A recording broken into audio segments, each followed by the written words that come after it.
রাফা এই নামটি কিছুদিন আগে পর্যন্ত ফিলিস্তিনবাসীর কাছে ছিল জীবনের প্রতিচ্ছবি।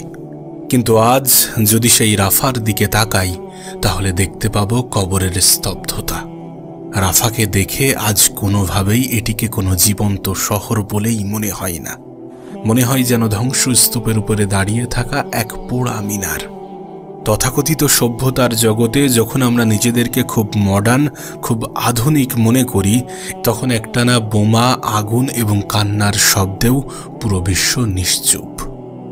গাজার লাইফলাইন নামে পরিচিত রাফা আজ সম্পূর্ণ নিশ্চুপ হয়ে গেছে, নিস্তব্ধ হয়ে গেছে, নিশ্চিহ্ন হয়ে গেছে।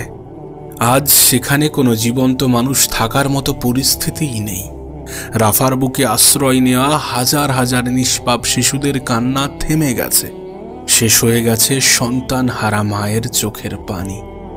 নিশ্চয়ই ইতিহাসের পাতায় লেখা থাকবে পারমাণবিক শক্তিধর সেই সকল ইসলামিক দেশগুলির কথা, যারা গাজার ফুলের মতো শিশুদের রক্ষার জন্যে কিছুই করেনি। এমনটা নয় যে তাদের হাতে কোনো ক্ষমতা ছিল না, এমনটা নয় যে তারা আর্থিকভাবে পঙ্গু। মিশরের বুক চিরে বয়ে গেছে নীল নদ, অথচ তার পাশেই গাজার নিষ্পাপ শিশুরা তীব্র তৃষ্ণায় কেঁদেছে। তেলের সাগরে ভেসে থাকা মুসলিমদের বিলাসী সাম্রাজ্য ছিল, কিন্তু গাজার অ্যাম্বুলেন্সগুলো তেলের অভাবে দাঁড়িয়েছিল নিঃশব্দে। গোটা বিশ্বের মুসলমানদের কাছেই ছিল 50 লাখেরও বেশি সৈন্য, ছিল ট্যাঙ্ক, ক্ষেপণাস্ত্র, যুদ্ধবিমান, স্যাটেলাইট, আধুনিক সব প্রযুক্তি। কিন্তু এত কিছুর পরেও গাজার দিকে কেউ ফিরেও তাকায়নি। কয়েক ঘন্টা পরে গাজা হয়তোবা মুছে যাবে। আপনি হয়তোবা আমাদেরকে কেবল জান্নাতেই দেখতে পাবেন। আমাদের সংবাদগুলো আর হয়তোবা আপনাদেরকে বিরক্ত করবে না। আমরা সবাই হয়তোবা শহীদ হয়ে যাব। তোমরা হয়তোবা তোমাদের স্বাভাবিক জীবনে ফিরে যাবে, কিন্তু জেনে রেখো আমরা তোমাদেরকে কখনোই ক্ষমা করব না। অল্প সময়ের মধ্যে গাজা নিঃশব্দে মিলিয়ে যাচ্ছে দুনিয়ার মানচিত্র থেকে।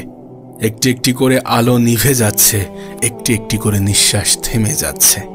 আমরা বাঁচার জন্য আর্তনাদ করলেও পৃথিবী তা কানে নেয়নি। গাজা উপত্যকায় ইসরায়েলের অবিরাম বিমান হামলার মধ্যেও ফিলিস্তিনিরা এভাবেই তাদের শেষ বার্তা বিভিন্ন সামাজিক যোগাযোগ মাধ্যমে পোস্ট করছেন। 2023-এর অক্টোবর যখন থেকে ইসরায়েল হামলা শুরু করে, তখন থেকে আজ পর্যন্ত প্রায় 1.5 লক্ষ ফিলিস্তিনিকে পৃথিবীর বুক থেকে নিশ্চিহ্ন করে দিয়েছে ওরা। তাদের এই নৃশংসতার হাত থেকে শিশুরাও রক্ষা পায়নি। গাজাবাসীরা মনে করছেন ইসরায়েলের উদ্দেশ্য গাজার উত্তর এবং দক্ষিণ প্রান্ত সম্পূর্ণরূপে জনশূন্য করে দেওয়া। তবে যদি এইভাবেই চলতে থাকে তাহলে হয়তোবা আর কিছুদিনের মধ্যেই গাজার অস্তিত্ব সম্পূর্ণরূপে মুছে যাবে।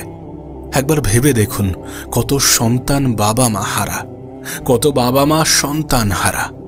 তবে এই পরিস্থিতিতে শুধুমাত্র যে তাদের চোখের পানি শেষ হয়ে যাচ্ছে বিষয়টা এমন নয়, তাদের অন্তরের ভয়গুলোও মারা গেছে।